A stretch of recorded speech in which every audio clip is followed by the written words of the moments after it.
बर हबीब खुदा ख़त्मुल अंबिया बुलंदतर सलावत अल्लाहुम्मा सल्लि अला मुहम्मदिन व आले मुहम्मद अल्हम्दु लिअहलिही वस्सलातु वस्सलामु अला अहलिहा अल्हम्दुलिल्लाहिल्लज़ी हदाना लदीनिही लज़ी इर्तदा अल्हम्दुलिल्लाहिल्लज़ी जअलना मिनल मुतमस्सिकीन कुरानिल करीम वबिवलायत अमीरुल मोमिनीन व आइमतिल मासूमीन अलैहिमुस्सलाम अल्लाहुम्मा सल्लि अला मोहम्मद व आले मोहम्मद। तमाम तर तारीफ़ें खुदाए वहदहू ला शरीक के लिए।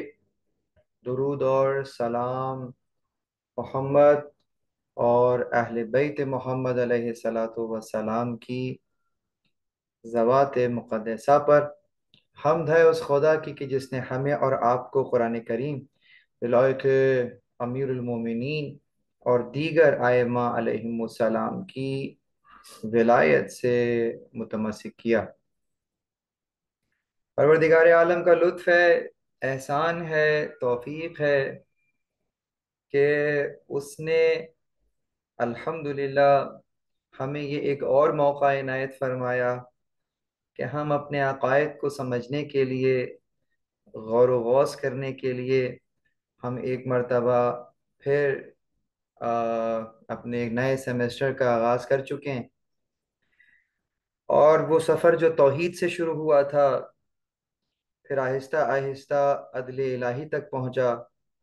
अदले इलाही की गुफ्तगू आहिस्ता आहिस्ता माआद में बदल गई, और माआद के तमाम मतालिब को देखने के बाद हम खुदा के फजल से नबूवत के बाब में कदम रख चुके हैं। और इंशाअल्लाह नबूवत से मुताल्लिक़ बहुत से अनावीन हम आपके सामने पेश करेंगे। चूँकि ये सेमेस्टर अय्याम आज़ा में शुरू हो रहा, और गुज़िश्ता यानी पिछले हफ्ते आप लोगों ने यौम हुसैन के उन्वान से आगे मुबशिर परवरदिगार उनकी तौफ़ीक़ात में इजाफ़ा फरमाए, उनके इल्म से आपने इस्तिफ़ादा किया। आज का इस सिलसिले में अगरचे सेमेस्टर के एतबार से दूसरा दर्स है, और हमने आज नबूवत के कुछ अनावीन आपके सामने पेश करने थे, लेकिन चूंकि हम मशगूल हैं अज़ादारी में, तो एक उन्वान ऐसा है कि जो हमें बाद में जिसे हमें करना था, लेकिन हम उसे इसी मंजिल पर इंशाअल्लाह उसको मौजूए बहस करार देंगे, ताकि आइंदा आने वाले दिनों में हमें फ़ायदा हो सके। वो उन्वान कोई और नहीं, वो उन्वान है अज़ादारी। और अगर इस उन्वान से इसे इस एतबार से देखा जाए, तो अज़ादारी फ़कत यूं कहिए कि रसूमात का नाम नहीं है, बल्कि अज़ादारी यानी एक जिम्मेदारी। तो अज़ादारी को जब हम उन्वान जिम्मेदारी देखते हैं, तो बहुत सी ऐसी ऐसे उमूर हैं कि जिसके तरफ हमें नज़र करना ज़रूरी होगा। वो कौन कौन से निकात हैं, वो कौन कौन सी ख़ास जो उन्वान है जो कि हमें इस अज़ादारी के तहत हमने रखना है, उसके ऊपर इंशाअल्लाह ताला हमारा आज का ये दर्स होना करार पाया है। इस उन्वान से अगर हम देखते हैं, तो हम मुख्तलिफ मौज़ूआत को इस उन्वान के तहत करार देंगे। पहले तो यही देखेंगे कि अज़ा क्या है, अज़ादारी क्या है, हम अजादारी से क्या मुराद लेते हैं, और साहिब अजा अजादारी से क्या मुराद लेते हैं। हमारी अपनी जाती डिक्शनरी में मजलिस किसे कहते हैं, और साहिब मजलिस की डिक्शनरी में मजलिस किसे कहते हैं।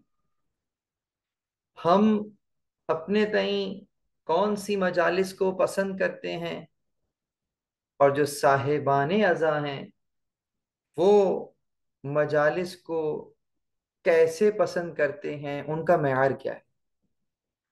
मजलिस की कामयाबी का मेयार हमारे यहाँ क्या है, और मजलिस की कामयाबी का मेयार आइम्मा ताहरीन के यहाँ क्या है। तो ये बहुत अहम है, इसलिए कि जहाँ से हमने अज़ा को लिया है वहीं से हम इस मेयार को भी लेंगे कि जिसे वो अज़ादारी कह रहे हैं वो क्या शय है। जिसे हम अज़ादारी कह रहे हैं वो हमारे जहन में क्या तस्वीर रखती है, और जिसे आइमा ताहरीन अज़ादारी कह रहे हैं तो उनके अक़वाल में उस अज़ादारी की शक्ल क्या है।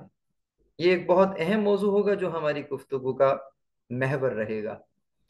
साथ ही चंद मोतरदीन के जो एतराज़ करते हैं आज़ादारी के ऊपर, इसमें मौजूद रसूमात के ऊपर, तो हम उसको भी इंशाअल्लाह इसमें एड्रेस करेंगे, इसमें बयान करेंगे। इस एतबार से अगर इस मौजू को देखा जाए, अब उम्मीद रखता हूं कि मेरी स्क्रीन जो है वो आप तक आ चुकी होगी। क्या ऐसा है? अच्छा,